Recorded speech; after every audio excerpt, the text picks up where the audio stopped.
All right, so a little bit about myself. Who is Chineye Wanaka? First of all, like I said, it's going to be very interactive. So if you know who I am, you can say something on the chat box. But for those who don't know, Chineye Wanaka is a lawyer. I'm a lawyer. I'm a nation builder. I'm someone who is very passionate about fighting injustice, right? Empowering people, especially young people and women. I'm also someone who is very, very passionate about wealth creation. I don't like to see the image of Africa that they always put in the news of starving African children with flies all over their faces. Um, James, thank you for the kind words. But yes, I believe that, we're a great continent. We're rich not only in natural resources, but we're rich in human resources. And I'm very proud to be African. Now, I before I studied law and did everything, I was actually an awkward child growing up. I was very shy. And I had a lot of bullies when I was in school. So I think that's why fighting for injustice was something that came naturally to me. So over the years, I grew up after secondary school. I went to university. I actually started out in University of Abuja for 1 year. And then I heard about a beauty pageant. It was a national beauty pageant. And it was a national beauty pageant. And I ended up enrolling. I just went to have fun. I didn't even plan to take the pageant very seriously, but I wanted to just meet other people, explore. And I ended up winning the beauty pageant. This was when I was just 17. I turned 18 as a queen. So this was many, many, many, many years ago. So I ended up, yes, I ended up reigning for 1 whole year as a beauty queen. And from a shy, awkward little girl, I ended up becoming this bold, beautiful, because I had to find my voice. And being a beauty queen, I had to represent the state, the country. Internationally, I traveled to the Caribbean, to the UK, to different parts, and I had to speak. And I had to speak in front of business leaders, government leaders, and then I found my voice, literally. And I also started doing a lot of impactful projects. Although I'm from a family where we do a lot of impact from when I was young, but I then had to represent, different charities of the government. We built a home, the refuge, which was, to support women who are abused, women who are, who give birth and they don't have anywhere to take their babies to because they can't fend for themselves. And so that's how the journey took me. And I reigned for a whole year. And afterwards, I decided to study law. And so I moved to the UK to study law. And yeah, could I say the rest is history? But I knew that I wanted to come back to the continent. Although I liked living abroad, I always knew that my calling was tied to Africa. I needed to be part of the builders, part of the next generation of leaders on the continent. So when I moved back, I worked briefly in a top tier law firm, and then I set up the Firma Advisory, a boutique law and consulting firm. I started all this as a young woman in a profession that is heavily male dominated, where you don't see a lot of women owning law firms. And I did it at a young age. It was really, really tough. It was really, really difficult. And it still is. Life is a roller coaster, right? There are ups and downs. However, we can proudly boast of representing some of the biggest companies, clients in the world. So the likes of Apple, the computer where I'm using right now, and the cell phone some of us use. We worked with Apple for 3 years. And we worked with the Nigerian Sovereign Investment Authority. We've worked with organizations like GIZ. We've worked with, different global and local organizations, startups, all the whole gamut, and Africa Policy Conversations was birthed in 2019 because we got tired of complaining once again about the problems. We wanted to be part of the solution. I know that Uchechi is going to speak more about it later on, but yes, I just wanted to lay the foundation to say I'm also a young person like each and every one of you. I've been practicing law now for about 11 years, 11, 12 years. And like I said, I've built a law firm, which is one of the fastest growing law firms in Nigeria. And also Africa Policy Conversations is doing a lot as well in terms of impact, working at the highest levels of government. But we're doing this not because we are trying to make money. AfPC is a nonprofit. We're not doing it to make money. We're doing it to serve humanity, serve our continent. We're doing it because we want to empower and embolden the next generation of leaders.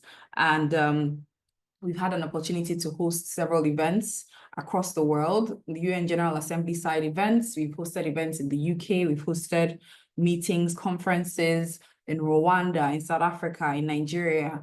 And Ghana, last year, we collaborated with Boris Kodjoe. Some of you might know the Hollywood actor Boris Kodjoe and the organization Full Circle Africa with the Ghanaian government. And we've just done so much, and we want to do more. We want to do more, and we cannot do it alone. We have an amazing team. Perez spoke earlier, but we have a larger team, community, secretariat. And as time goes on, you get to meet people. You meet people, members of the advisory council, the board of trustees. You meet our leads from the different countries that we spoke about. And it's just going to be an exciting journey. I'll just say one of the most important secrets to my success is knowledge.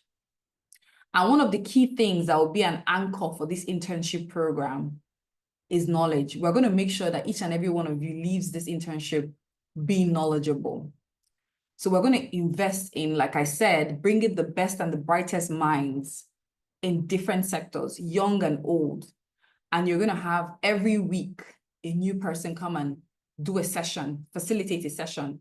And in that session, they're going to compact all the things that they've learned. Some of them have learned for 10, 20, 30, 40, 50 years. They're going to compress it into 1 hour and give you that information and give you that power to be able to make a difference in your own life and in your own sector. That's what we intend to do. And besides impacting knowledge, we also have an opportunity to learn from one another. We're going to have many interactive sessions. We're going to have sessions where you can have a teamwork. We're going to have the capstone projects.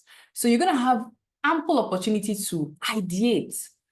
I want you to see this internship as a launch pad.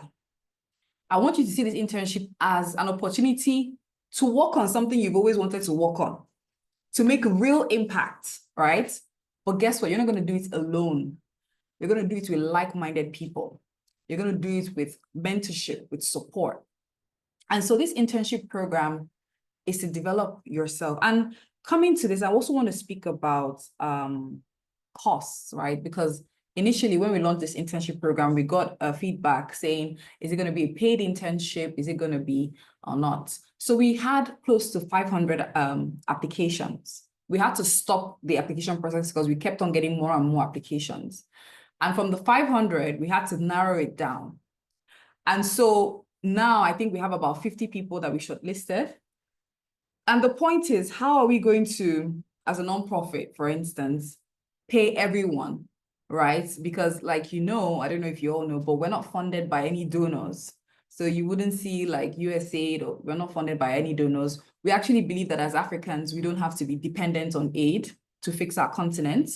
We can actually use what we have, the resources that we have. And that's the whole idea, that if you have knowledge, like me, the little girl, the young girl who just had only knowledge and was able to build something, and like some of you on this call who have also used your knowledge, you can make a difference. So we decided that we wouldn't make it a paid internship because, one, we don't have the funds to. Two,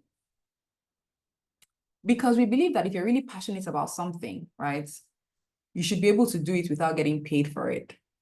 And then three, there's also a cost to us, right? It's an organization and we make a lot of expenses. We have a wage bill.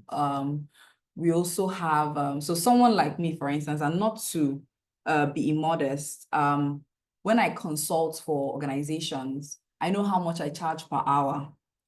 When people seek me out for mentorship, I know how much I'm offered to be paid. When people ask me to sit on boards, I know how much, and I'm choosing to spend my time with you all, to dedicate my time to you all for free.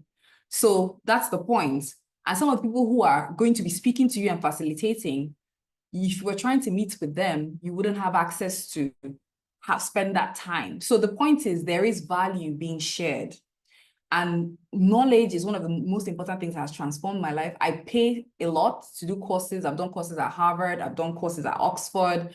I schooled in the UK. I know how much I pay to get knowledge. So for me, any opportunity to get knowledge for free is a prize. So that's the whole idea between making it an unpaid internship and the fact that it's virtual. So you wouldn't be required to like come into work, expend money on transportation and things like that. And you would only be required to work a couple of hours a day or a week. So it's not something that is going to be so overwhelming or overbearing for you all. However, as a seed from myself and Africa Policy Conversations, we're going to have a capstone project, like I said, and people are going to work on it in teams. And the team that gets the best capstone project would get a cash prize, right?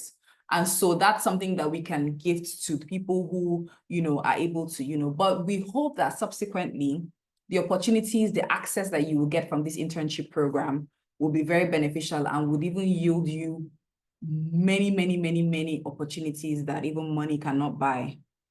Now, I've spoken about the mentors, I've spoken about, so I also want to say this is going to be an iterative process. I know that a plan has been sent to you all, but even from last week when we sent the plan till now, we've added new things to beef up the experience. So I want you all to come into this with an open mind. Just trust me. Trust us.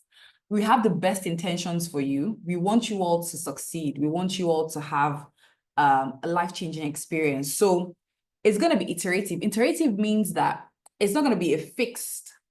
So if we have an opportunity to expand this and make it better, we will. I will just inform you in advance. So be open-minded, just lend us that space, to be able to be iterative with you, allow us the room to be able to try and test, because this is the first cohort. So if we notice that something is working well, we would accelerate it. If we notice that something is not doing so well, we would maybe discontinue it, as it goes on. And we also want to make this, you have feedback loops.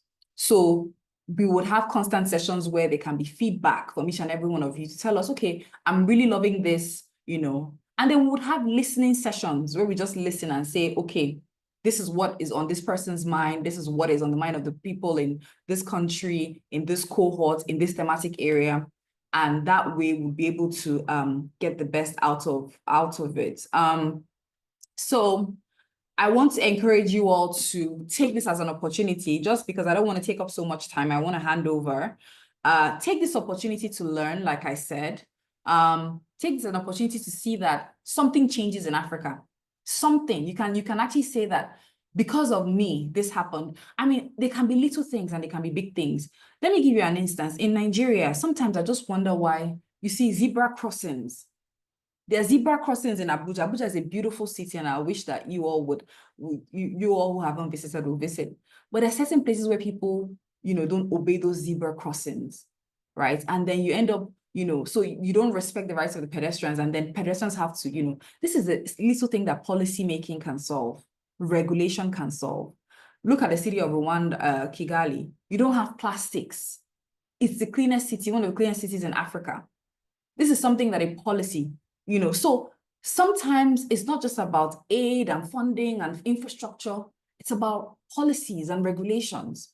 And so I want us to be able to say, one other area that's very, very dear to my heart, I've spoken about access to justice, but, patients' rights in hospitals. Sometimes you see negligence, people dying for no cause, and they're not being held accountable. So there's so many things that need changing on the continent, but we can, as a team, as a community, challenge ourselves and say that at the end of this internship program and before the end of this year, we will see a real difference.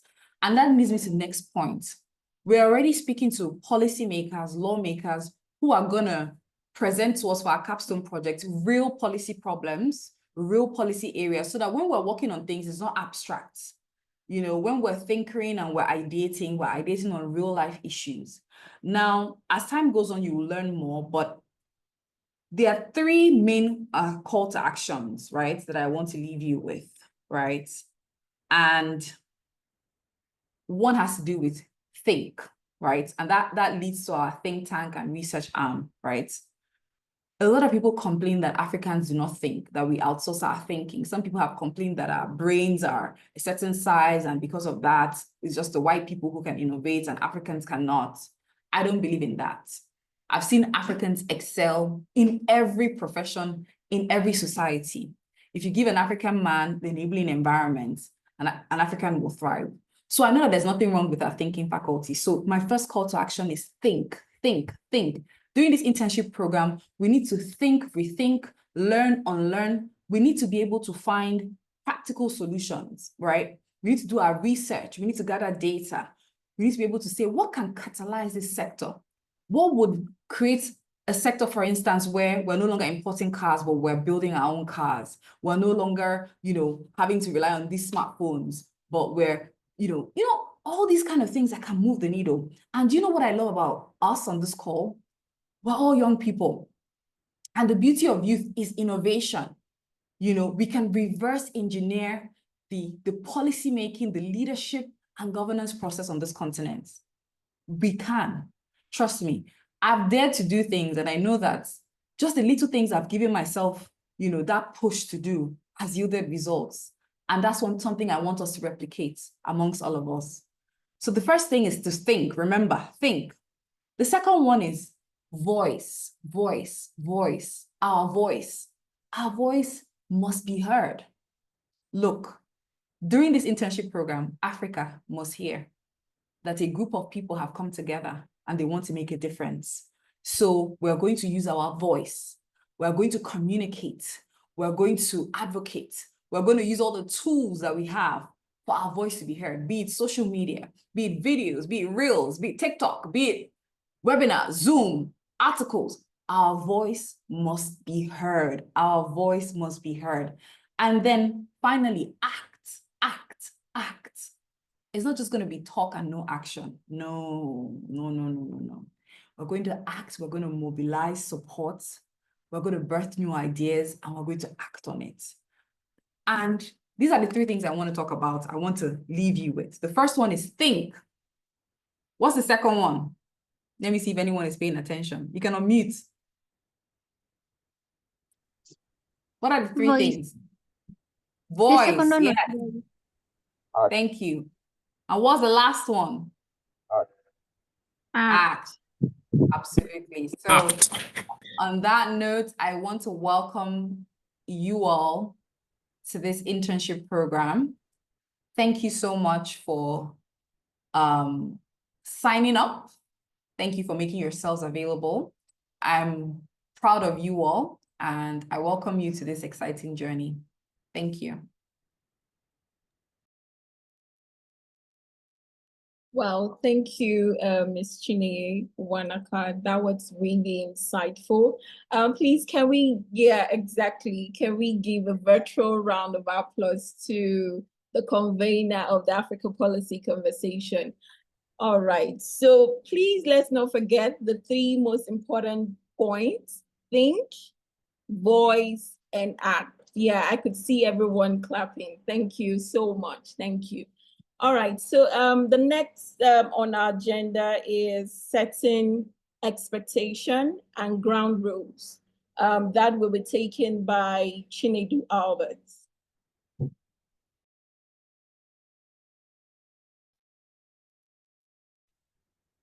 Good afternoon, everyone. And if you're in a place where it's not afternoon, good morning. And if you're in a place where it's evening, good evening.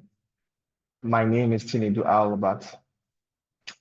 I am a lawyer, a young lawyer, and a legal consultant, a policy consultant. First of all, I want us to give more virtual applause to Chineye Wanaka. She's a brilliant and a wonderful boss. I am in awe of her, in awe of her achievements, but I'm particularly in all of her leadership style. She listens. She lets you voice out your opinions and thinks through it and lets you know which should be applied and which shouldn't be applied. So, welcome to the AfPC Pan-African Development Internship Program. Ms. Chinenye has talked extensively about the internship and what it is. And I'm here to just inform and state the ground rules, what our code of conduct is during the pendency of this internship. So the first is confidentiality. You are going to have access to documents, and some of these documents may not be for the public eye because we are going to be working with policy leaders and people in government to bring you real life scenarios, real life issues. And some of these issues, some of the documents you may be interfacing with will not be so appropriate to have in the public eye. That and the fact that you'll be, interacting with people. There are over 60 people on this program from 12 countries. You're going to be seeing their government name. You're going to have access. You will have access to their phone numbers and other personal information. That is why we are having this. That is why we have this rule, confidentiality. This program includes exclusive discussions, research, and strategic deliberations. Therefore, participants are free. You can use the research, you can use the data, you can use the information we're giving you. However, we do not want you to disclose the identity of the speakers. You also are not allowed to share screenshots or forward any post, any discussion that you're going to be privy to on any of the platforms. We also do not want any content shared within AfPC platforms. It is strictly for educational and professional purposes, so do not share it. Sorry, outside of the platforms. It's for your personal use to educate you. Also, we front against misuse or unauthorized distribution of confidential materials. Letterheads, do not use any confidential information or material that you're going to have access to. And any personal data of other interns, facilitators, or speakers must be treated with utmost confidentiality. The consequence of not adhering to this could be immediate removal from the program, and where possible, it might lead to further court action. For example, if you grossly violate a person's data protection rights. The next head rule is about the WhatsApp community and the thematic groups. You are going to be put into groups. You've created a WhatsApp community, and there will be subgroups depending on your thematic area. So, what are the expected ethics? What are the expected conduct while you're in this group? You must ensure that the only messages you share in the group are strictly related to the topic. It could be related to the internship. It could also be related to the sub-thematic area. Do not share messages that have no bearing with the internship or your thematic area. Also, do not spam the group. I know that you're going to come across a message that says something about crossing the main road, how it is hazardous to your health. We share that sentiment, but we did not want to see it in the group. We also do not want to see how your favorite food is made. All that content should be shared in your family groups, your class groups, and not in the internship group. Do not share posts that will be reasonably deemed as harassment, discrimination, or inappropriate behavior towards fellow interns or facilitators. So if you have any posts that could be deemed xenophobic, that could be deemed discriminatory, either to the male gender or to the female gender, we do not want it shared in the group. Now, third, professionalism in written and verbal communication. Bulk of what you're going to be doing in this internship would be reading, would be writing and speaking. So all interactions, whether in WhatsApp groups, emails, virtual meetings, should be professional, respectful, and constructive. You should have a proper etiquette for emailing. And if you don't have that skill, if you are not able to construct proper emails, you can reach out to any of the facilitators and we can provide you a guide. So interns must ensure the spelling, grammar, and tone are appropriate in all official communication. Fourth, virtual meeting etiquette and participation rules. Most of you have your cameras turned off, and where we will prefer to see you. We prefer that you have your camera turned on. However, if you're in a compromising situation, if you're in a place where you're not able to turn on your camera, we can forgive that. But if you're able to, it is our preference that your camera be turned on during our virtual meetings. And when you come on, mute yourself. And also prepare for the sessions by pre-reviewing materials that would be, most of the materials will be sent ahead of the time. I'm aware that the work plan has been sent to you, so you have a fair idea of what will be treated per time. Also, for peer collaboration and conflict resolution, we're not ignorant of the fact that bringing people together could lead to tension and friction. You all come from different backgrounds, 12 countries, multiple cultures. Most of you have never met one another before.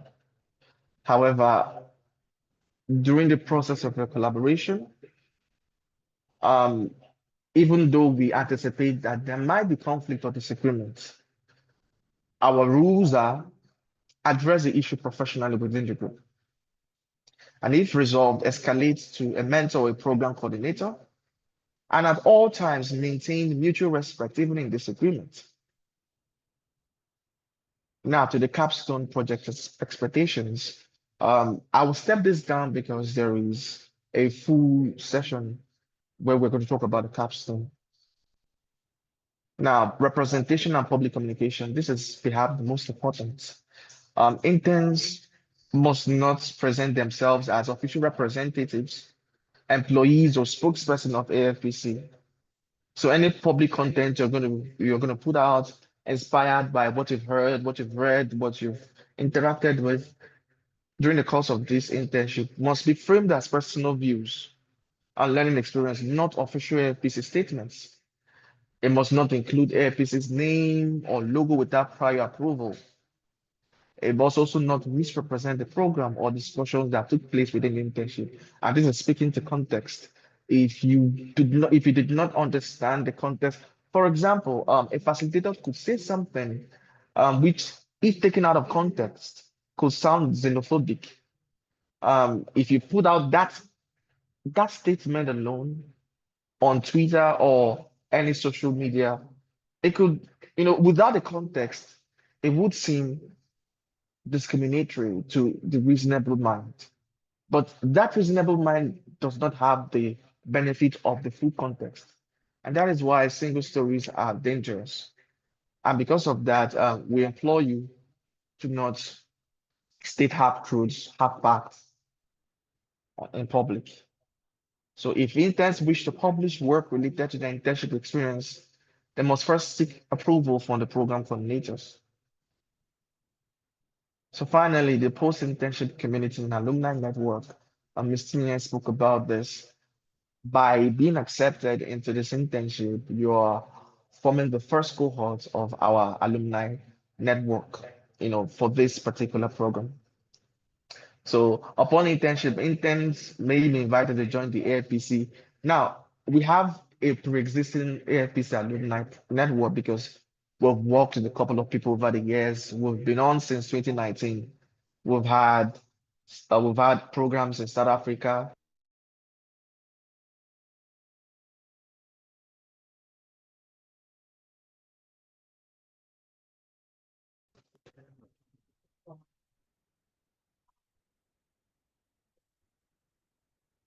Hello, can everyone still hear me? All right. So our network of volunteers and the interns we had over the course of the years have Yes, we formed, can get you. thank you, have formed our alumni network. So when you complete this program, you're going to be extended an invitation to join this elite network of people.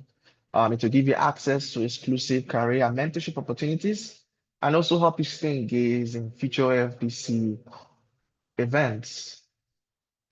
Thank you so much for indulging me. I will hand over to Pere.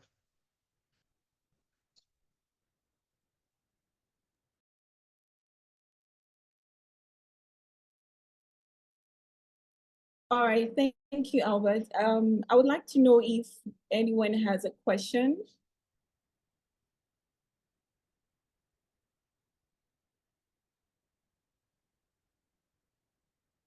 Okay, so if you have a question, all right. All right, so kindly unmute and let's take your question.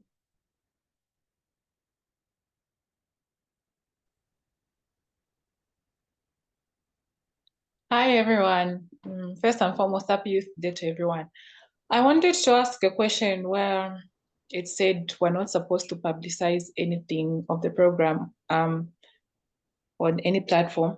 So does that mean we can't, as in currently, we can't update our LinkedIn profiles to say we're part of this cohort? And since this is more like an internship and it's also for career development purposes, does that mean for now, whatever we'll be learning in the next few weeks, you can't use some of the skills that you've learned for other opportunity applications? I think that's my question. Okay, can I attempt it? And then, so just to clarify, what we mean is we would be sharing some materials, right, during the course of the internship. And those materials, we don't want them to be utilized outside. So some information might be confidential, right? So that's what we mean. However, if you've learned something, it's your knowledge. You know what I mean? Like, you can talk about your experience at AfPC, you can put it on your LinkedIn, you can post about it, right? But what we're saying is, because there's something called Chatham House rules. So because, for instance, if an important person comes on this platform and is sharing a story, let's say, about something that happened to them, we don't want you to take that story, or even me, myself, I'm telling you, I'm letting you in on a secret or something. We don't want to see that somewhere being used negatively. So that's what we mean by confidentiality.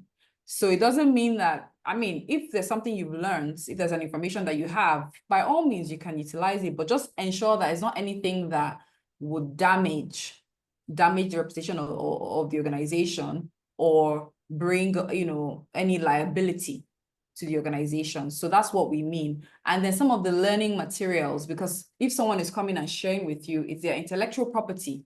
If one of our facilitators is doing a presentation, some of the material they might be using is covered by maybe copyright or intellectual property. So we don't want that to be in the public domain.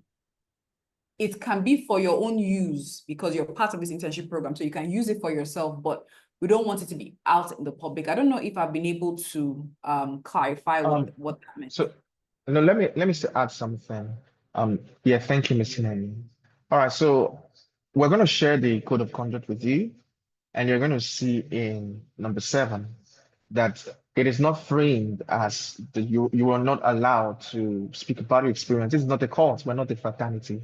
What number 7 says that if you must put out any content it must be framed as your personal opinion, as your view, and not that of AFPC. And this is important for professional liability. You are going to, take this knowledge for yourself and interpret it in the way you've learned, which, I mean, it may be the view of AFPC, but it's also your peculiar view. So you're free to update your LinkedIn, you're free to talk about your experience. But it should just be clear that it is your personal opinion. That is just what the Rule 7 is saying. Thank you. Yeah, the person who asked the question, I think it was I didn't get your name. Okay, I think it was Listo. Yes, Hope I pronounced it well. Is it clear? Do you need any other clarification? No, it's clear. All right, thank you. So Perry, back to you, please.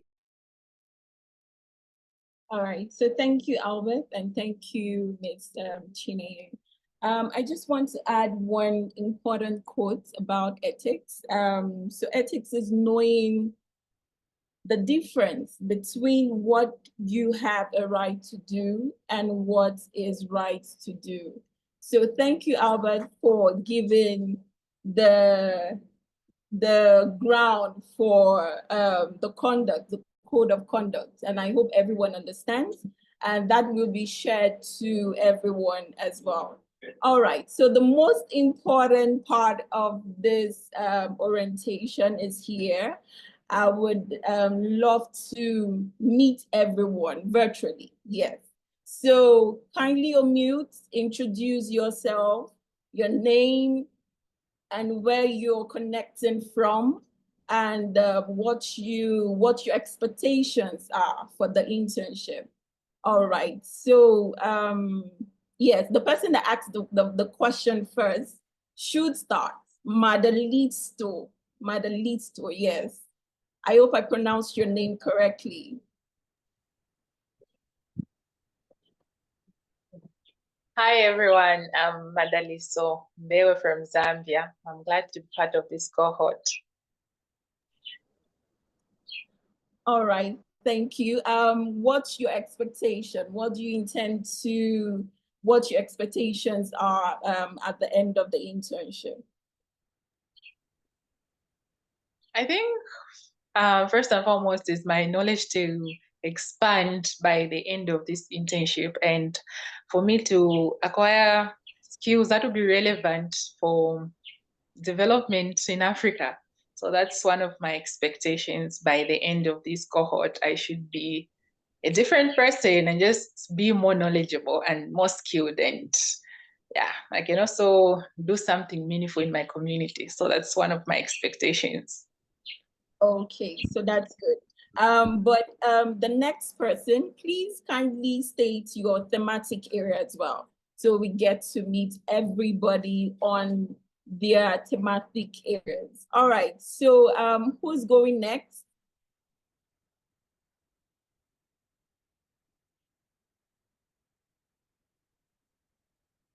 All right, so it seems I would be the one to pick. All right, Teniel, please kindly introduce yourself, where you're connecting from, what you do, and what you hope to, what your expectations are at the end of the internship. Hi, everyone. Oh, hi, everyone. My name is Tennille Ellis. I'm originally from Honolulu, Hawaii, but I'm currently based in Berlin.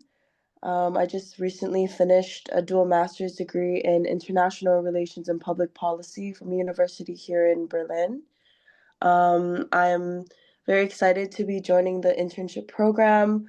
My expectations are to utilize my skills in public policy to further advance AFPC's missions and values, and to continue building my professional network. So yes, I'm glad to be a part of the team. Thank you. All right, thank you, Teniel. Please, what's your thematic area? I believe I'm a part of the development program, so but my thematic area in general would have to be Chinese investment in African infrastructure, so foreign investment. sustainable investment. All right, thank you. All right, so who's going next?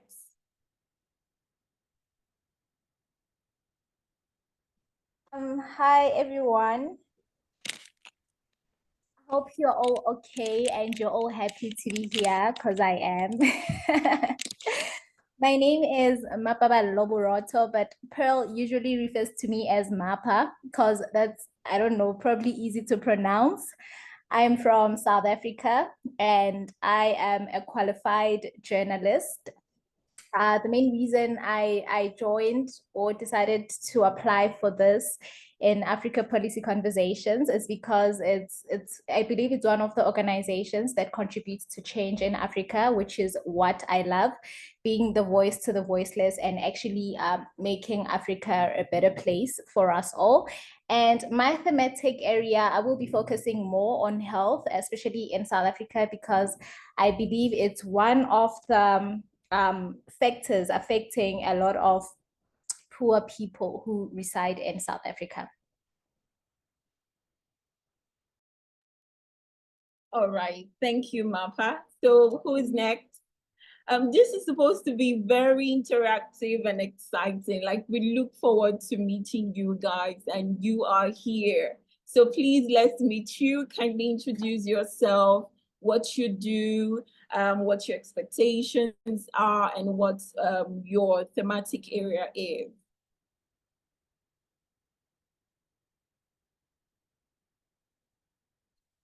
All right, so Victor, kindly introduce yourself.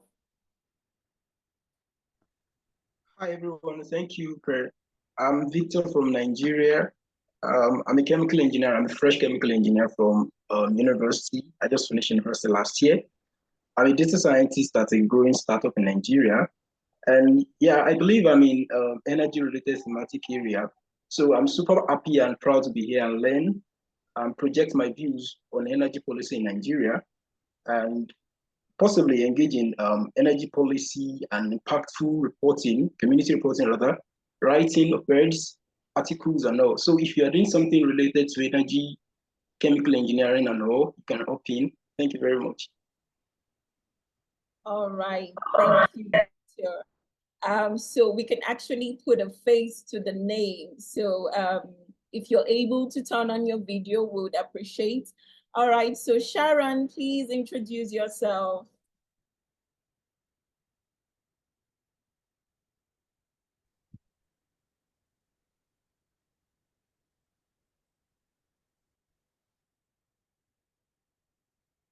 Okay, so while we wait for Sharon, does anyone want to introduce themselves, or I should keep calling names?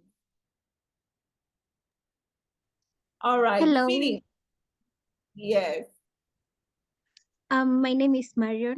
I'm from Nairobi, Kenya. I'm a recent graduate at KC University here in Kenya. I graduated with Bachelor of Arts in Economics and Business Studies. And what I expect from the internship program is that I will be able to gain hands-on experience and also expand the professional network by interacting with the colleagues and everyone, yeah. All right, so thank you, Marion. Okay, so Makinde Johnson, kindly introduce yourself.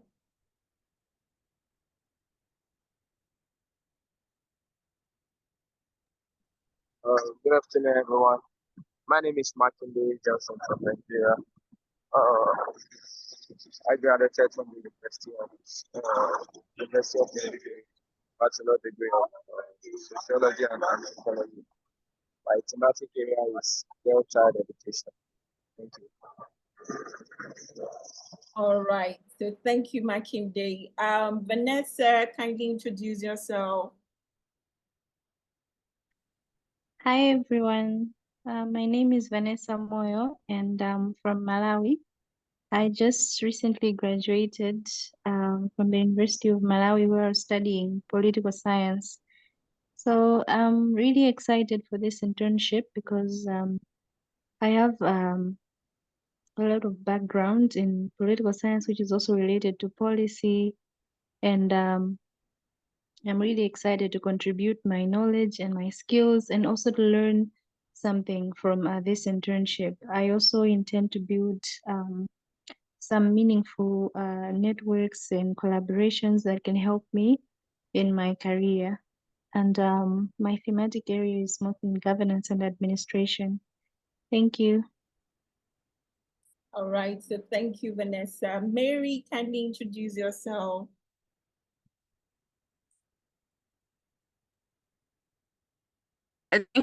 Hi, everyone. Good afternoon. My name is Mary Coley. I'm a graduate of International Studies and Diplomacy, and I'm happy to be here. My thematic area is advocacy and governance, so I'm particularly interested in policy making. And also, I'm looking forward to collaborating with everyone here and looking forward to the capstone project as well. Thank you, and over to you, Per. All right, so thank you, Mary. OVA Jacob, kindly introduce yourself.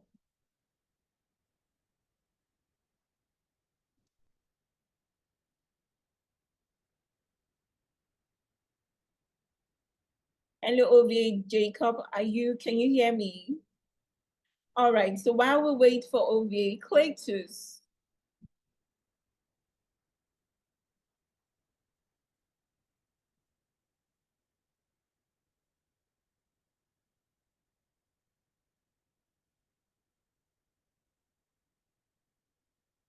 I think Joshua wants to go next, so you can, Joshua. Okay, Joshua, yeah. Hi everyone. I'm Joshua Kipiego, former from Kenya, Nakuru. I'm a student of law at Kabarak University. My thematic area will be concerning with sustainable development and climate. All right, so thank you, Joshua. Abasi Odong, yeah, you. Thank you. Hi, everyone. My name is Unyuma Basi. I'm sorry I can't turn on my camera. It's a bit chaotic where I am. My name is Unyuma Basi. I'm a lawyer, dual license to practice both in Nigeria and Ontario, Canada. I have some policy experience from the West, and every time that I sit down there, I see some of the things that we idealize, and I'm like, this cannot work in Africa just because it works differently. And so the thing that I hope to get from here is a way to transfer the skills that I have in policy to in an African context, to bring that in an African context. Specifically, my thematic area, I guess, would be data and digital governance and policy. All right, so thank you, Abasi Odong. Williams, the economist. Are you an economist? Can you hear me? Hello. How are you guys? Hope everyone is okay. I'm Williams. I'm an economist by profession. I recently graduated from the Copperbelt University in Zambia. And what I'm actually looking forward to this is I want to learn more and experience a lot of information. As an economist, one of our keys is policy making. And so for the African policy conversations, it would actually gain me more knowledge about my career and what I need to do in the future. So I'm looking forward to working with everyone in here, and thank you so much. All right, thank you, Williams. Ibrahim, I could see your hands up. All right, kindly introduce yourself. Hello, everyone. My name is Ibrahim Shaib. I'm Nigerian and currently a student at Pan African University Institute for Water and Energy Sciences, including climate change in Algeria. I am actually here for practical hands-on experience as a student from water policy. Thank you. All right, thank you, Ibrahim. Adessa, yes, I hope I pronounced your name correctly. Hello. Yes, my name is Adessa Nindo from Kenya, Nairobi. Yeah, and my thematic area was advocacy, rule of law, and access to justice. I recently graduated from the University of Masinde Muliro in disaster management and international diplomacy. Basically, the reason why I'm here is just to change people's thinking about Africa, to make how can I put it? I'm lacking words actually. But thank you. Thank you for having me. All right, thank you, Adessa.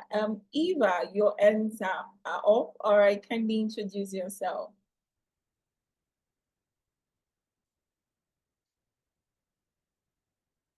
Hello, Eva, are you there? Okay, so while we wait for Eva, Olorun Yomi, kindly introduce yourself. Hi, good afternoon, everybody. My name is Oloriyomi Folaoyetayo, and I'm a medical doctor. My thematic area is in health, obviously.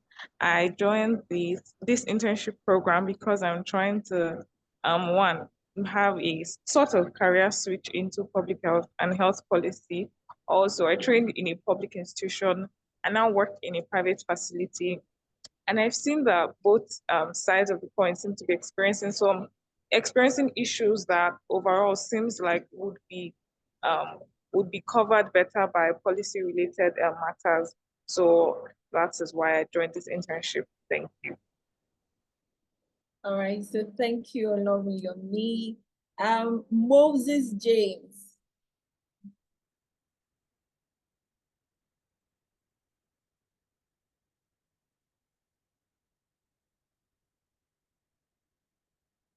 Okay, so while we wait for Moses, Alina, kindly introduce yourself.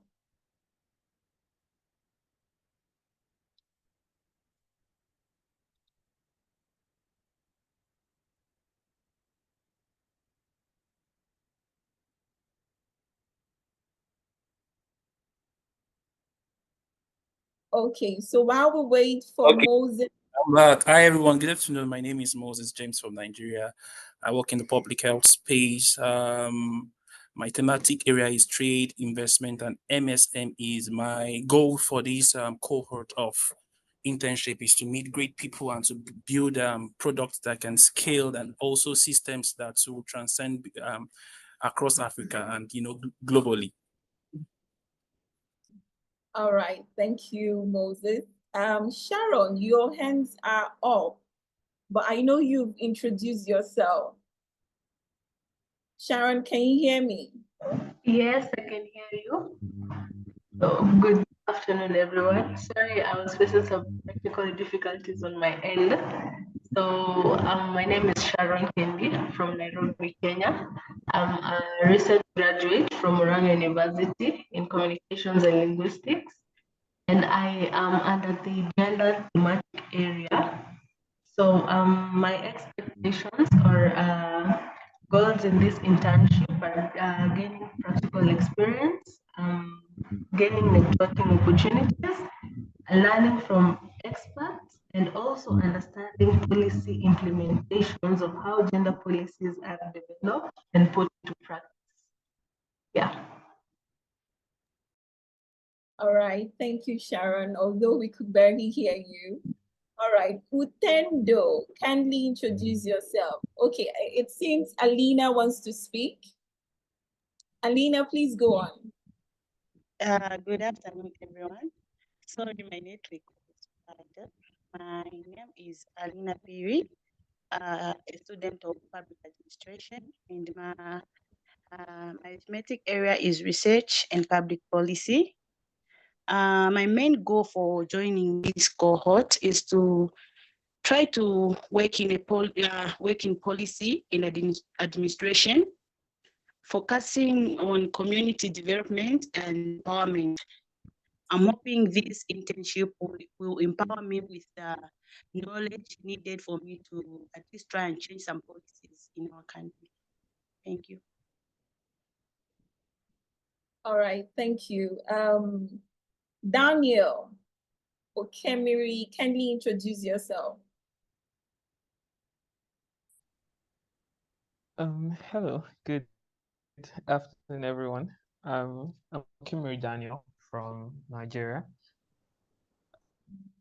and I'm a veterinarian, graduated from University of Ibadan, a private practitioner, and I also do consultation for farms. And yeah, the major thing that drove me to wanting to be a part of policy. And so my thematic area is around health, and it's basically the observation of that, oh, it's just animals. It really doesn't matter how you take care of them and all that. And then that when you say that, you still go to the market and use your money to buy something that was not properly cared for, and then you cause yourself a lot of health problems. So having that exposure based on my profession and seeing how exactly things are not properly done in the animal healthcare space, and seeing how most of that could be checkmated by effective policies being put into place, that's checkmating quackery, checkmating illicit use of drugs by people who are not professionals and don't exactly know what they're doing. So yeah, I was like, okay, we can't keep complaining about this. So how can I be a part of seeing that something is done about this? So that was what drove the action to want to be a part of this internship. So yeah, I'm looking to learn and see things are done well, and the work system is created around animal healthcare. Yes, so that's basically it. All right, thank you, Daniel.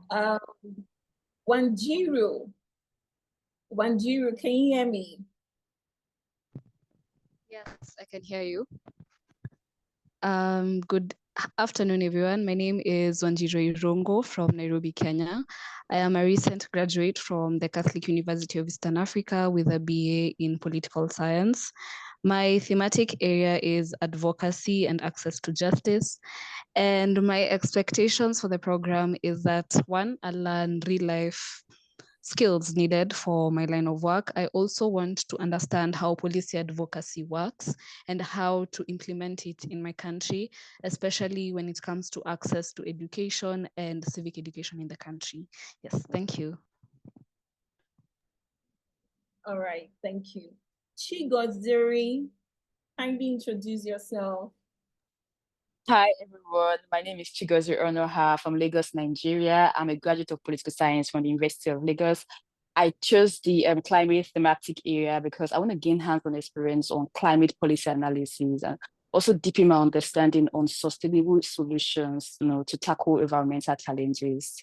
Thank you, and I'm happy to be here.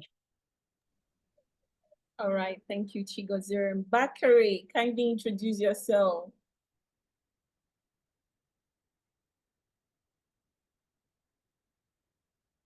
Hi, good afternoon. I am Bakari Timnulua. I am connecting from Nigeria. I graduated from Caleb University with a degree in mass communication. I am under the climate and sustainability thematic area. So I can't wait to explore this opportunity and gain a lot of experience, connect with like-minded people. And I'm really happy to be here too. Thank you very much, ma'am. All right, thank you, Bakari. Sarah BK, kindly introduce yourself.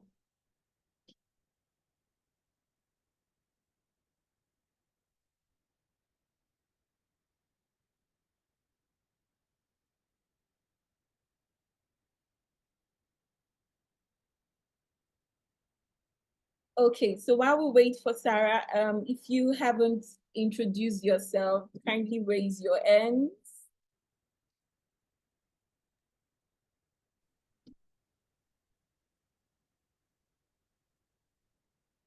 All right, I could see Eva's name and Olvi.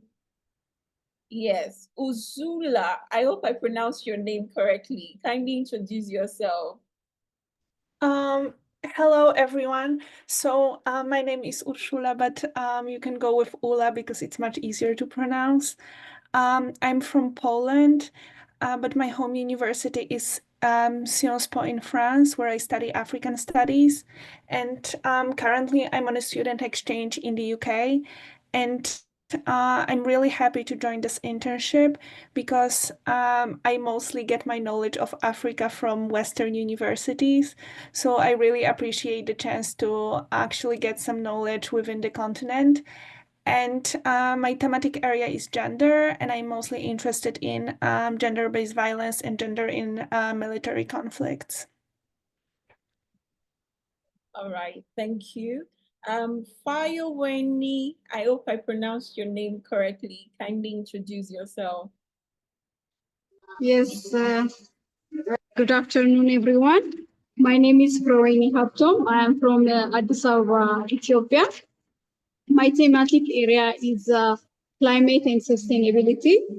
My expectation from this internship are, I think, I will have a deeper knowledge the policy making issues. I will also enhance my analytical thinking skills, research and leadership capacities as well. So lastly, I will collaborate and network with fellow interns. Thank you so much, madam. All right, so thank you. Okay, so Eva, you've introduced yourself. Utendo, you have Veronica.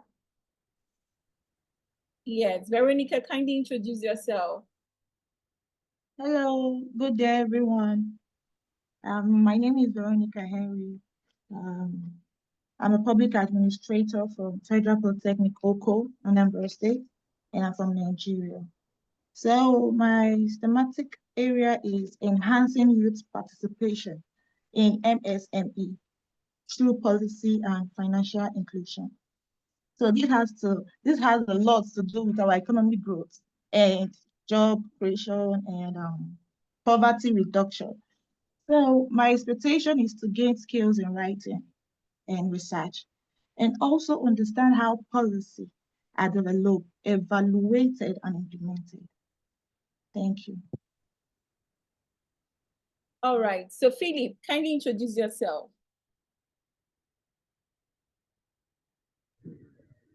Hello, everyone. Good afternoon from Abuja, Nigeria.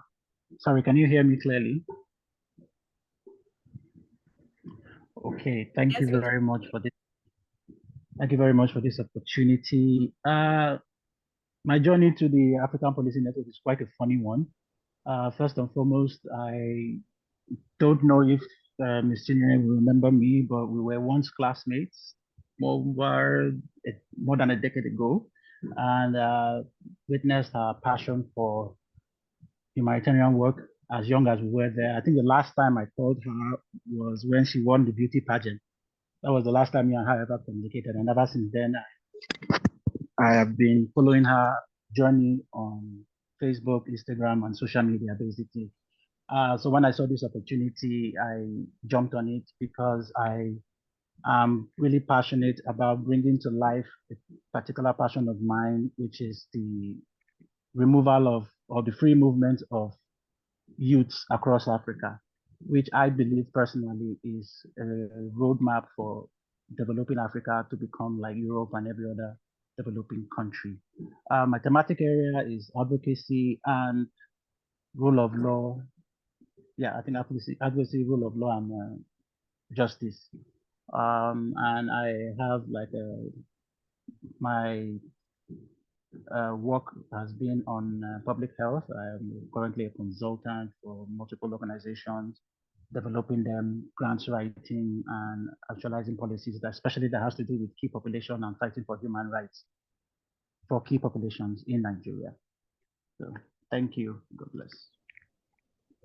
All right, so thank you, everyone. As we proceed, we would still get to meet each other.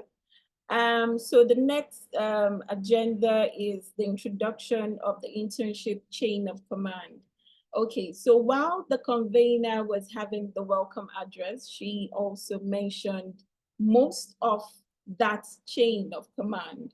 So first, you would have interactions with facilitators on a weekly basis. The facilitators would most likely come in twice a week, where you have the first, which would be the course session with them, and you would have assignments, interactive session, and the second time you would have the interaction with the facilitator, is when we have the weekly discussion or weekly presentation.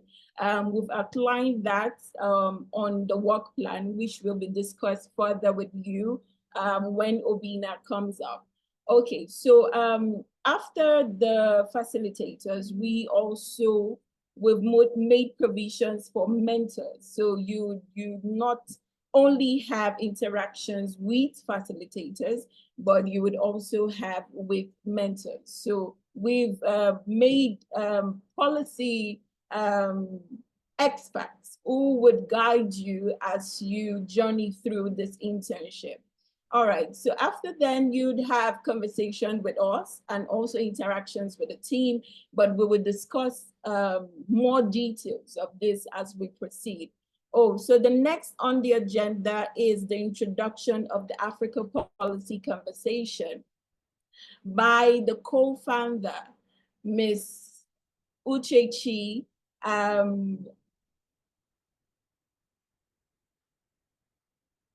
Okay, yes, she's still on the call. I just wanted to confirm. All right, ma'am, please, we would like you to introduce the Africa Policy Conversation to the team.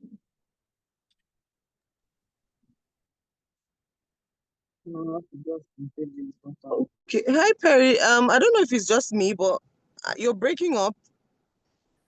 So basically, it's to introduce Sorry, Africa Policy Conversations. I'm in the car. Okay. Can you hear me? Well, we can step it down if you're not able Okay. to step it down.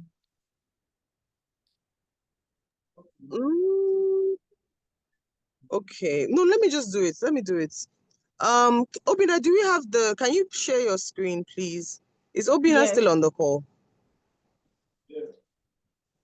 Okay, while he's sharing his screen, hello everyone. Yes, I've been listening in. Nice to meet everyone.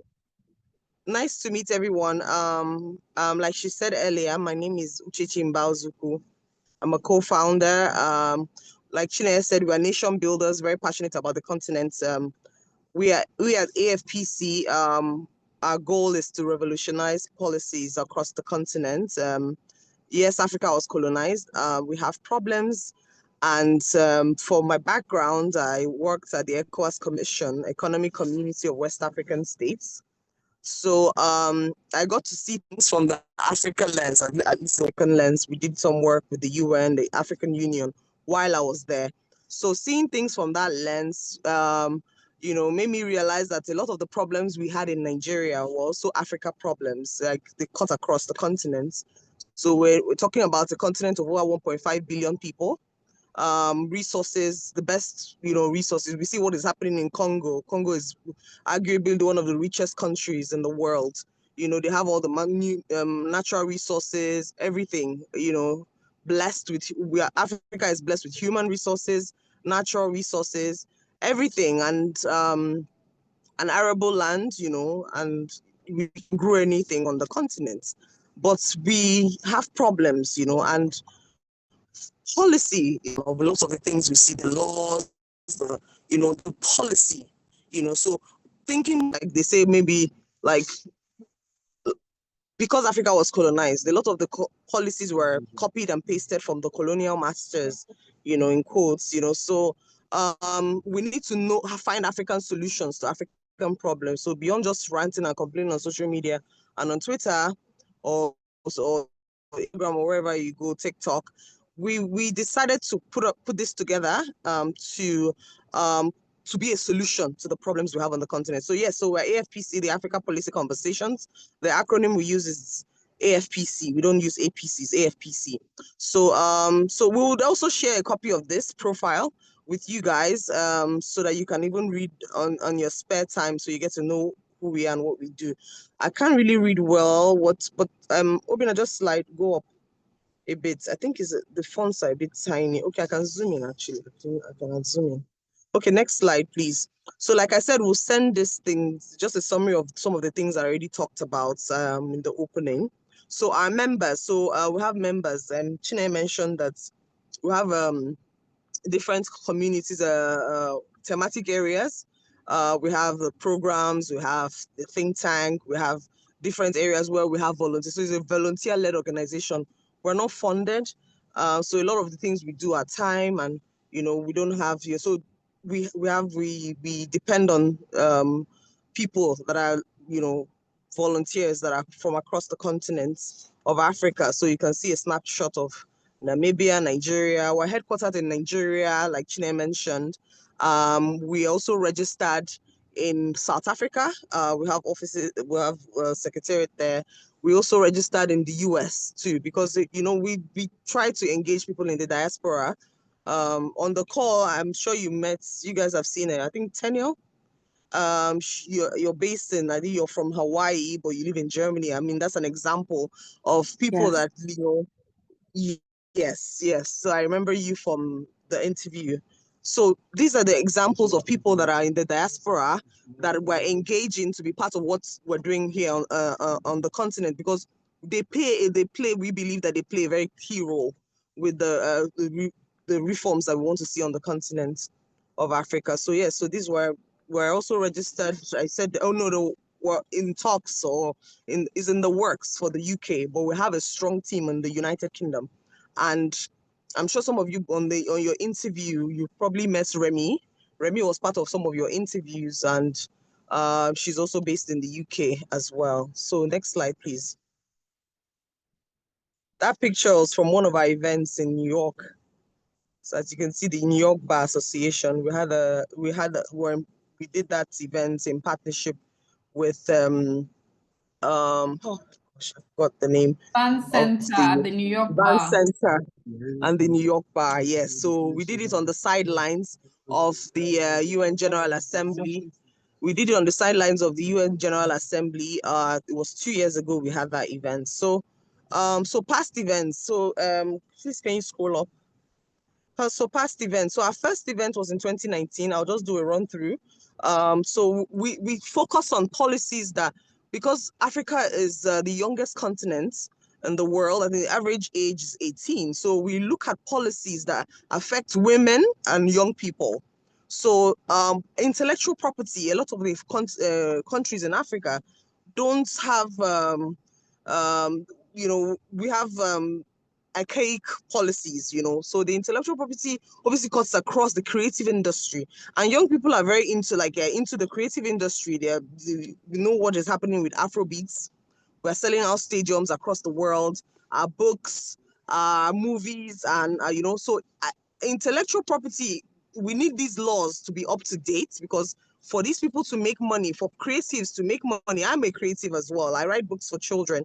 I also produce TV content. I don't know if you know Africa Magic. I had a show, 2 shows actually that ran on Africa Magic from 2015 to 2020, and sometimes it still goes on reruns.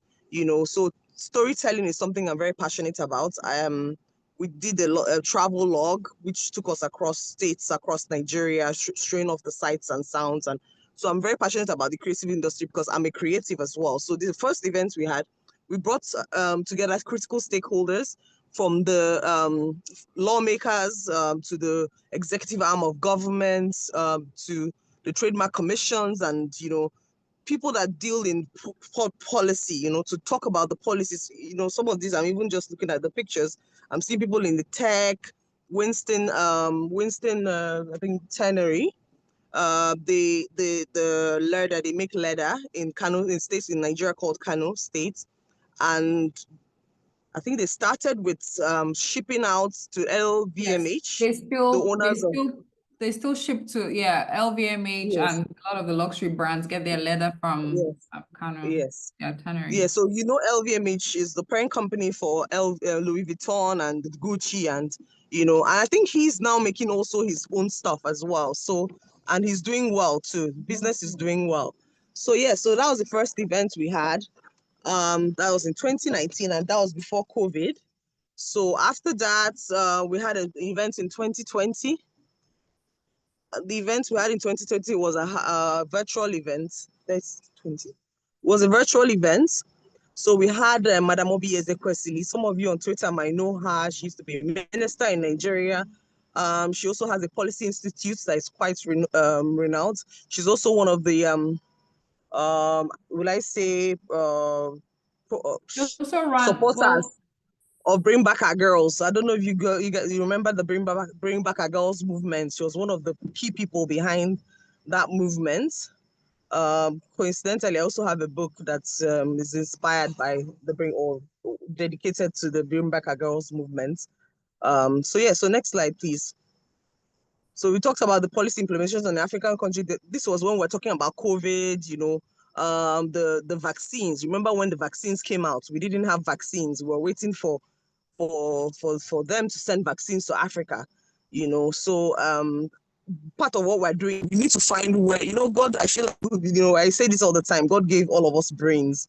Why is it that we're always waiting for them to bring vaccines? Why didn't we have our own vaccines and our cures and all these things? And that's part of what we're doing to find solutions to problems and not always wait, for them to always send us help, Next slide, please.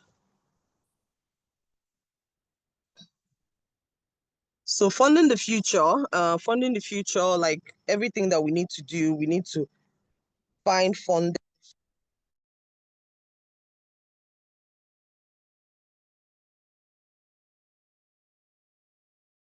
I think we lost her, but this was a hybrid event in South Africa and in Abuja, Nigeria.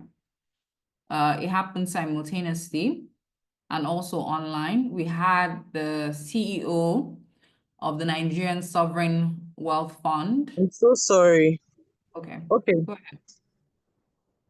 Go ahead, Chi. I don't know, my network is really down. It's really... No, Can you hear me? Yeah, you're back on, so you can go ahead. Okay. Are you done? Did you talk about it already? No, I only just mentioned one of the speakers. That's the CEO of NSIA. But we also had parliamentarians, like Akin. But you can go ahead. If your network is fine, you can go ahead. Go ahead. Okay, so like Chine said, and coincidentally too, after this event, there are a few people that were in attendance that talked about how they got connected to some of the funders, or like there was a guy that we had as a speaker. There was a white guy, Chine. I don't think I see his flyer here, but he was I think they had a fund or so. So he spoke about that fund, and I think one or two people keyed into it, funding for his business, John. I don't know Do you remember?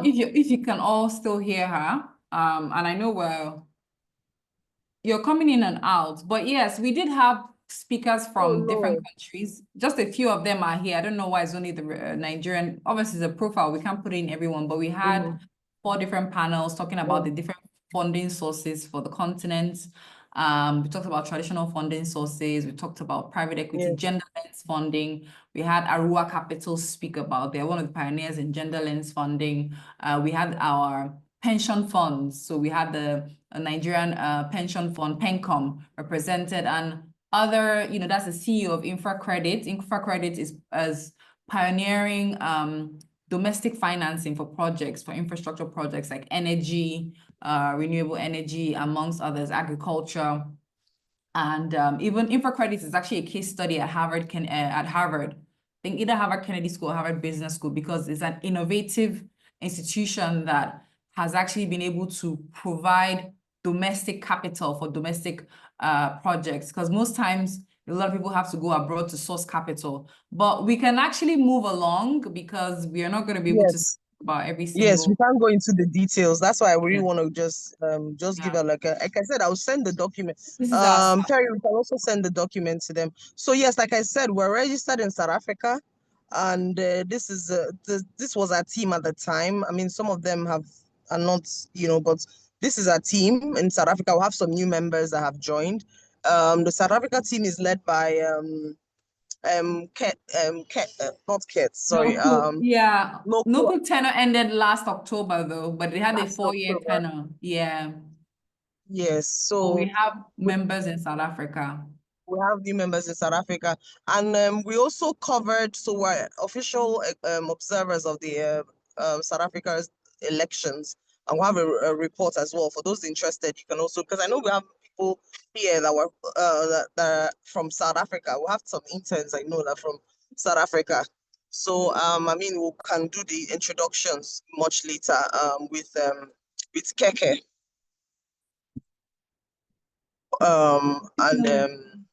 So please, next slide, please. So inclusive governance. So we talked about. So this was leading up to the elections in Nigeria. We got people from civil society. We also had the country director of the World Bank Group attend this event. We had Electa, we had people from Yaga Africa, yes, Yaga Africa. Young We had parliamentarians as well. young parliamentarians from some nationals too were in attendance. So we talked about, you know, having better, you know, participation. I don't know if you guys know our Yaga Africa, the Not Young to Run bill that they passed in Nigeria. So they're very big on elections. So that's for that one. So can we go to the next slide, please? So yes, so Onga, I think this was our first event on the sidelines of the UN General Assembly. So this we had ministers, government officials, public servants. We had people from the private sector. We had the Afrobeats creative industry represented. Like we do for all our events, we have all these rich dialogues, policy conversations, and we always have recommendations at the end of every event. And everything, it's like I said, is in a report. So you can even go on our social media, we go on our website, you can read more about some of these things, and we can also share them to you if you need them to, so you can get to read more about the discussions and see the details of all that transpired at the events. Next slide. So this was manifestos. So we're like, I think this was like a month to the Nigerian elections. So we analyzed the policy documents of the three leading candidates for the elections, and we just talked about their manifestos, what they were offering, what was good, what was not, just an analysis of the elections. Next slide. So what we do, we also try to have our grassroots events. We did this voter sensitization walk through rural areas or markets, and just talking to people on the grassroots level, because for you don't even know that a lot of times people don't even know how important it is for them to vote, and how important, you know, sometimes, you know, Africa, we have that mentality of, you know, public servants are like your boss. Oh, sir, welcome, sir. Like, we look up to them, but they're supposed to be public servants. They're supposed to serve the people. So we need to know. So this is us doing our best, you know, to try to educate the citizens, you know, to say, hold your leaders accountable. First of all, have you registered to vote? You need to pick up your voters' cards, make sure you're ready to vote, all that stuff. Just educating them. We also had one last year for the Democracy Day, telling people about democracy, how far we've come, what the work that needs to still be done, all that. So we don't only have high-level events. We also have like smaller grassroots events as well. Next slide.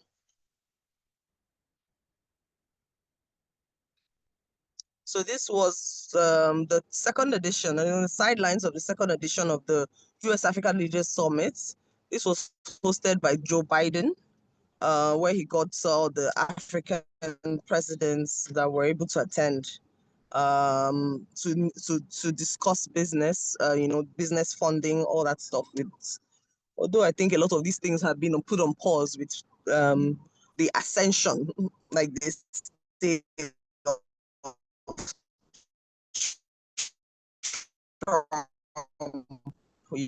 know, in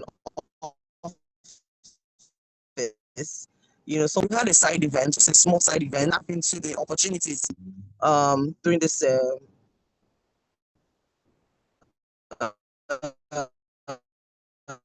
African breaking. I don't know if slide. it's just on my end. Is Can it you still all breaking? Yeah, I Is it think still because breaking? of time, because we have Okay. about 15 minutes left on the call. So maybe we Okay. just is it possible okay, let's just slide through to see what's next, but we can Let's always slide through. Let's see what is next. Let's just see. I'll just wrap up. essay Yeah. decide. Yeah, we talked about that. We do Can Twitter you? Okay. So spaces. yeah. So essay decide. This was just a webinar leading up to the what's it called? The South African elections. Also, the setting the so we had this roundtable talking about local governments and all that. The agenda for the youth. We even set up a task force. Which is we're supposed to be doing alongside with help from the World Bank Group in Nigeria. Hopefully, we'll make some progress with that too. We did this early last year. So slide to the next, please. So this I talked about this already. The Democracy Day, sensitization, and then please go back one step, please. So no, the UK event. So this was our first event in the UK. We had this last year. So we talked about the role of the diaspora in nation building and inclusive governance in Africa. So we did this April last year. And this was our first event, but we had a huge turnout and people really came out to support. We registered new members. Like I said, UK community is a very strong community for AfPC. As you can see, a wide range of even the young and you can see even a baby too. So yeah, so we talked about the role of the diaspora in building Africa, nation building. Next slide, please. So you can also encourage people that are in the UK and all these parts to also join us because we have these engagements as well. So we did this in collaboration with in Professionals Network. We did this with so we had some governors from Nigeria attend. We did this in partnership. It wasn't just an AfPC event. We did it in partnership with so it was Nurturing Nigeria's Future. So there was a Nigerian event in the UK and we had a great turnout as well. And the events went. So go to the next one. And people that do business in Africa, they had opportunities even to come and discuss some of the businesses and investments they had back home. So then these are town halls. So we had the first one last year in Lagos. We had the second one was meant to be in Abia, but we had it virtual. It was a virtual one for the second one. Virtual one, yes. So part of the grassroots engagements, we're doing, hosting town halls, having locals attend, talking about the local governance, inclusive development. So we had this near the University of Lagos campus, so we had students in attendance, we had people from Lagos State, from the subnational a House of Rep member. We had the states. So we had different governments. I don't know if it's just me, but it sounds like you're breaking up. Sorry, I'm so sorry. I don't know what happened to the network, but I think we're done. This was like but the last. I was just gonna mention that we bring the leaders to the people, to the grassroots. So we had a House of Representatives, so a parliamentarian from the federal, and then we had a parliamentarian from the state. That's the Lagos State House of Assembly. We also had a local councillor as well, and then the special advisor to the governor on local government affairs. So this is the idea of AfPC, not just to talk, but to bring the policymakers into the room so that we can profile solutions that can be implemented. Let's go to the next one because we really need to, I think this is the end for now. So we have I just want to add quickly, you can stop sharing. I just want to add quickly that we're planning another groundbreaking event in May for Africa Day, right? So as you all know, Africa Day is 25th of May, and we're planning it in collaboration with COSPAL, which is the Conference of Speakers, Presidents of Parliaments in Africa. So the whole idea, like we try to do, is to let our conversations lead to action. We're going to have a youth assembly. We're going to be able to prefer solutions that want to go into the lawmaking process, and we want to see it through. And that will be part of also the capstone projects that we will be working on. All right, so what's next on the agenda? Because we need to wrap up in the next 15 minutes or so. Thank you so much, Uchechi, for that overview. As time goes on, you all will learn more about Africa Policy Conversations. Thank you. All right, so thank you, Ms. Chineye and Ms. Uchechi. So next is the capstone project. But before that, I would like to say that if you're yet to follow us on social media, please kindly do so, so you keep yourself updated on our projects and every other information, as well as the website. But this document will be shared with you. All right, so Chinedu Albert. Our handle, you can just tell them our handle. Oh, our handle is the Africa Policy Conversation on Instagram. Yes, we'll share the handle on the comment section. All right. Thank you, Pere. I will use about 4 minutes to talk about the capstone project, and it's perhaps the most important part of your internship experience. What is this capstone project? It is really the reason why we set this up. A lot of people do not know what policy is. Policy is not law, but policy is the heartbeat of law. Policy informs law. Policy informs the government's behavior in any sector. And that is why one of the root causes of the problems Africa has is policy. We can tie almost all the problems, infrastructural problems, public financing deficit problem. We can find a link to policy. So this capstone project is going to be a hands-on practical experience where you work on a real life issue. Let me give you an example. Remember that in my introduction, I said I am a legal and policy consultant. And because of Africa Policy Conversations, I have worked on so many national policies. I worked on the national policy, Nigeria's national policy on e-commerce, the policy on culture, the policy on tourism. And currently, we are working to develop Nigeria's national policy on the creative economy. Nigeria has a booming creative industry, but we do not have a national policy on the creative economy. And that is what we are working to rectify. But let me give you an experience on what happened while we were developing Nigeria's national policy on e-commerce. I realized that there was nothing on accessibility for disabled people.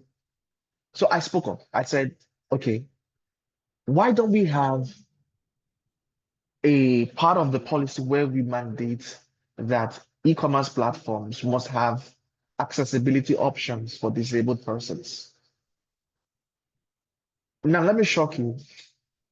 A lot of the people in the room had never heard of accessibility.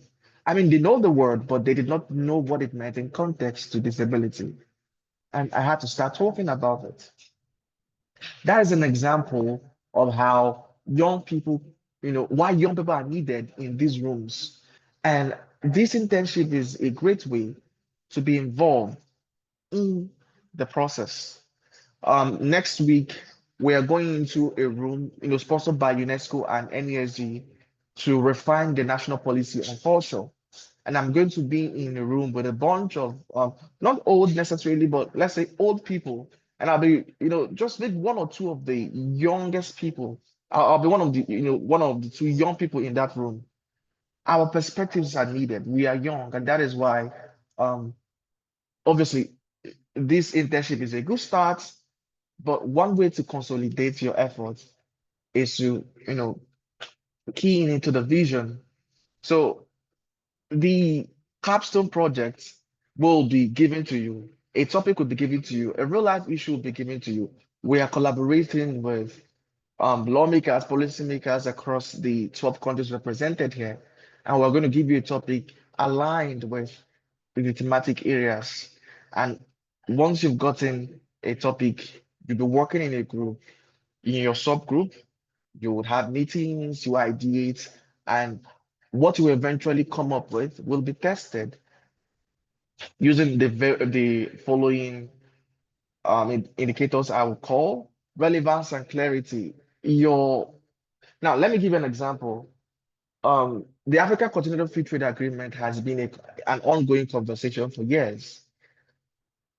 Most of the protocols have been agreed. Most of the protocols have been adopted by several countries, but its implementation is stalling. A capstone project could be deconstructing what is holding the implementation of the ASCFTA and coming up with a policy solution to declutter that problem and see ASCFTE actualized in practical sense. And I'm talking a policy solution that will cause rapid domestication of the ASCFTA in countries that have constitutional buffers like Nigeria. So that is an example. Your policy solution, your capstone project could be developing a software.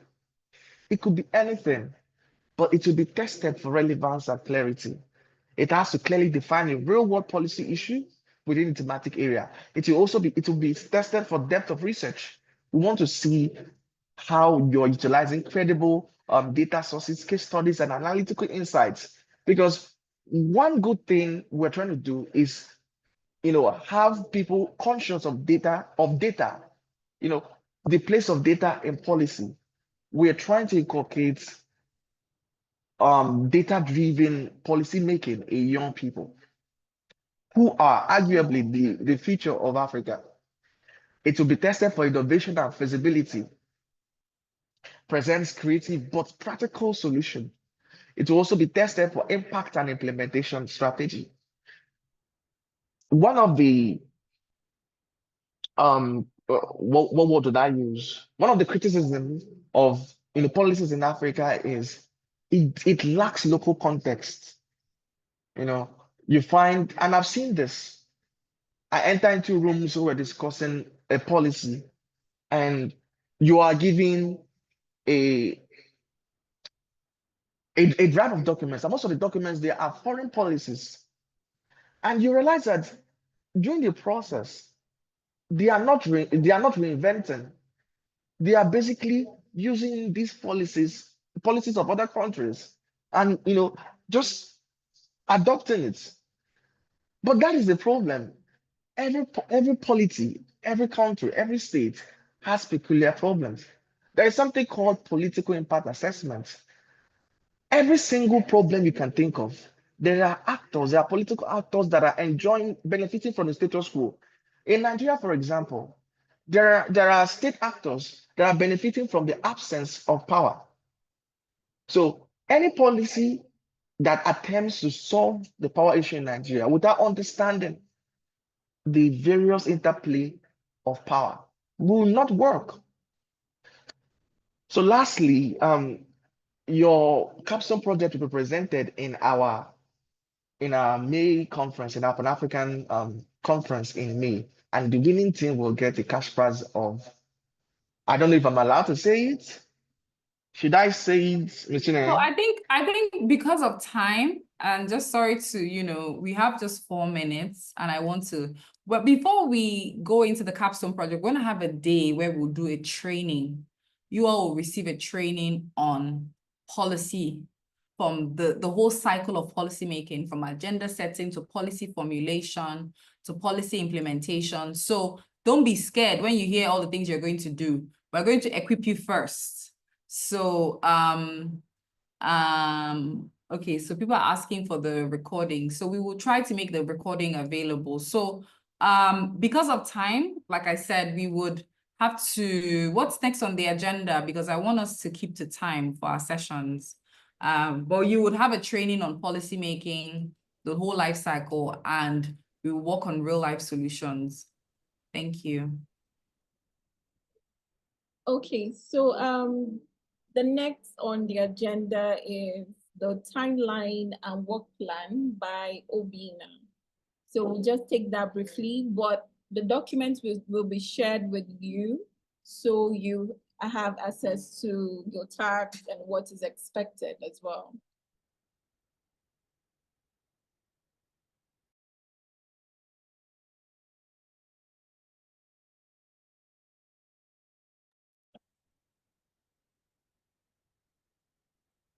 Obina, are you there?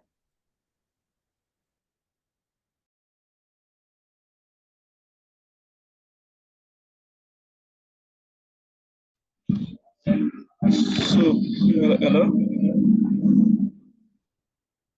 Yes, we can hear you. Go ahead, please. Okay, thank you.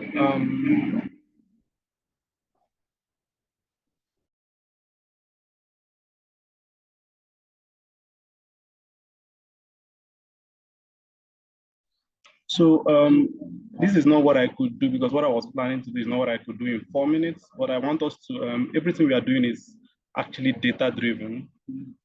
So I wanted us to use a moment to look at what we are, where we are reaching out from. Looking at this map, we'll see that the highest number of interns, we have the highest count is from Nigeria, following from South Africa. We have people from Zimbabwe, we have people from Zambia, Tanzania, Kenya, Uganda, Ethiopia, Ghana, and again we have that's Morocco, okay, and we have from Ethiopia. Again, we have this is something I was trying to talk about. Okay, the age range we have here, we have from 18 to 24, we have from 25 to 29, and we have from 30 to 34. These are the modal age ranges we have. Like one of us mentioned, we are a very young population. 1 minute. So again, these are the thematic areas that we have chosen. The the modal score here is rule of law, access to justice, and democracy. We have 12 participants there. After that, we have advocacy. Sorry, we have climate and sustainability. The colors tell you the number. You know, we have climate and sustainability. We have 9 people there of advocacy. We have technology and innovation. Then we have health. We have a doctor in the house, I remember. We have access to finance. We have 5 people, 2 from agriculture, energy and mining. We have 6 people, trade and investment and MSMEs. We have 3 people for gender. Now that we have 3 people for gender doesn't mean that we leave it to the 3 people. We'll be working collaboratively to even make more impact in places that we have little numbers. This is why we work with data. Okay, just 1 minute so I get the work plan out.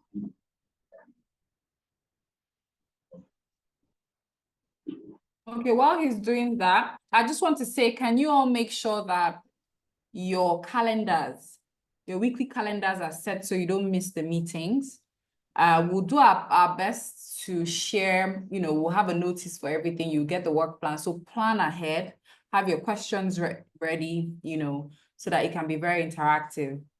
I don't know if, so we'll just ask for your kind permission to wrap up in the next 2 to 3 minutes. Thank you.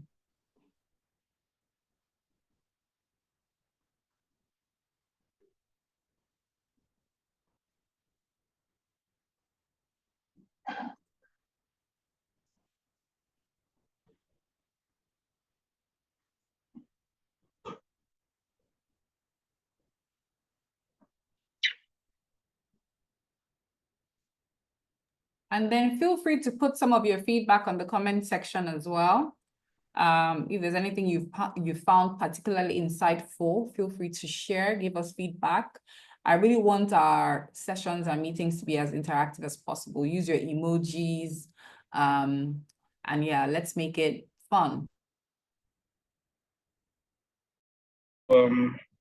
We have, starting from this week, which is like the first, actually we're past the first week of March. So these are the things that we have done so far. We have tried to gather your data. We've added into platforms, so we are still working on that. We are again trying to send the work plans. After this review, we'll be sending the work plans to everybody to have it. So it's a live document, so just keep looking at it because things may change from time to time. So AfPC as an organization has some activities that we do that the interns are going to be doing with us, alongside with us. It's a wholesome training process. It's a wholesome training process that helps everybody learn. So we're going to be developing reports from most of our programs. We're going to be, like we had a webinar on the war in DR Congo lately. So we're going to be developing reports there. This is what many of us are going to come into. We'll look at it, review the videos, and get reports there that can be published. You know, we are going to be identifying key indicators, key health indicators, and data collection in Nigerian systems. Now, why we use Nigerian systems here is that we are trying to personalize it. when you're doing for your country, you're going to look into the systems in your own country. We're going to be reviewing some reports. We're going to be analyzing research data that we're going to be using. I saw a data analyst in the house, so he's going to be touching on that. He's going to be working closely with some people that are some of the staff that are into data analysis. So they'll be doing a lot of analysis, cleaning, and giving out information. We're going to be conducting field and stakeholder research. We're going to be doing data cleaning and visualization. So let me just do an overview of what we have in the months to come or in the weeks to come. In the second week of March, which is this week, we have already done this introduction to the AfPC. We are supposed to do introduction to policy making and governance, which Mr. Albert was handling, but time wasn't so much on our side. So we'll look for another day. Like I said, it's a live document. We'll look for another day to fix it in.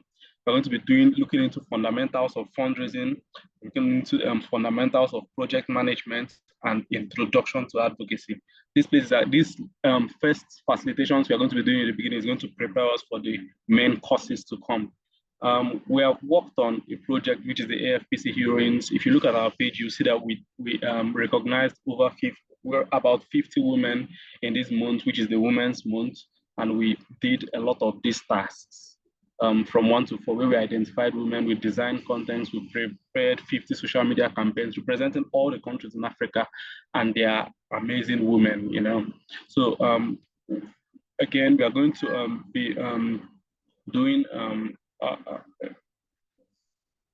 we're going to be publishing a trade cluster initiative report that we did. We have it ready. We had it ready since.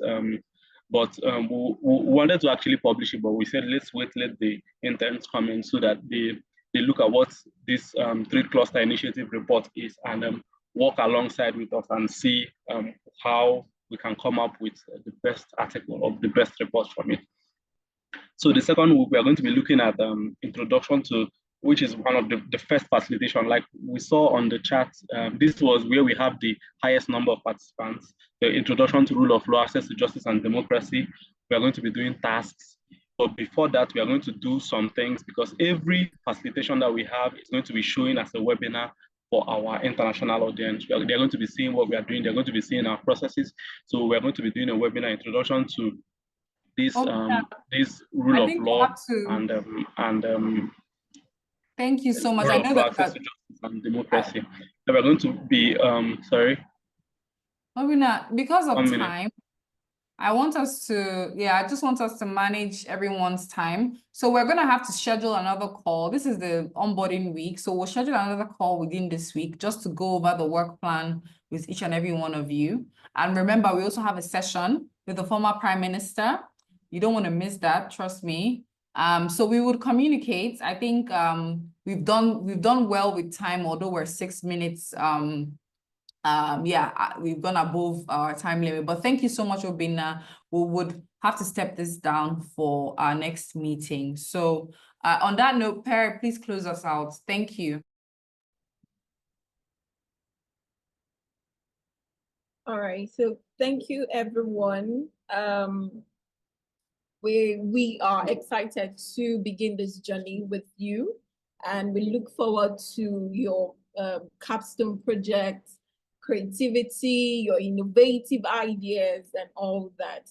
But all the relevant documents will be sent across to you, and we would also have give you the information that you would need in terms of the webinars and the meetings. But I just want you to have at the back of your mind that this week is for orientation. So we'll be having training for, let's say, 1 to 1 hour plus, every day from today to Friday. So please have that at the back of your mind and also include that in your calendar. So I don't know if anyone has a question or feedback or something you want to share with the team.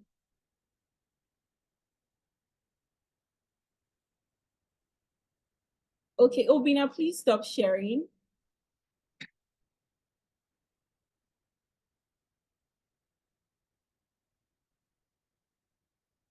All right.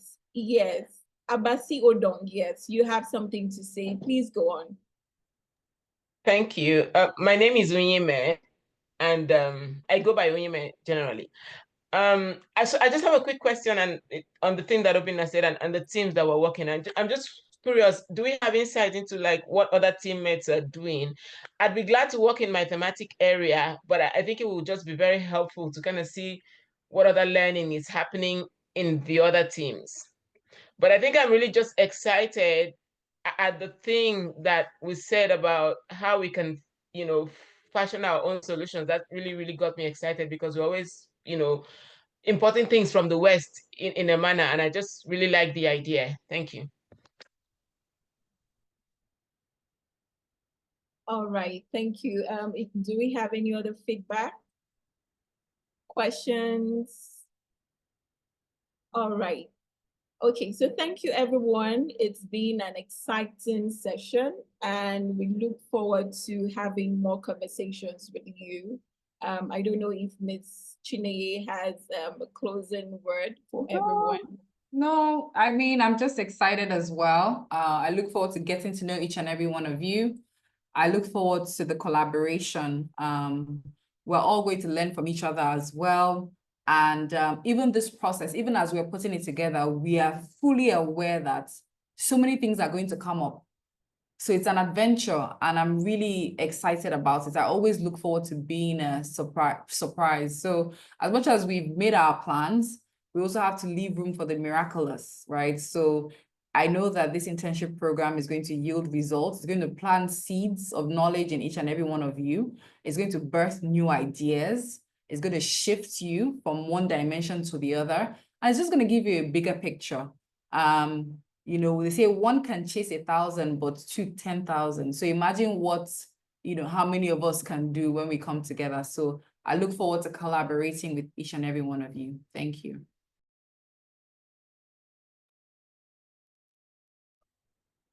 All right, so thank you, everyone. Do have a lovely day. Thank you. Thank you, guys. Enjoy the rest of your day.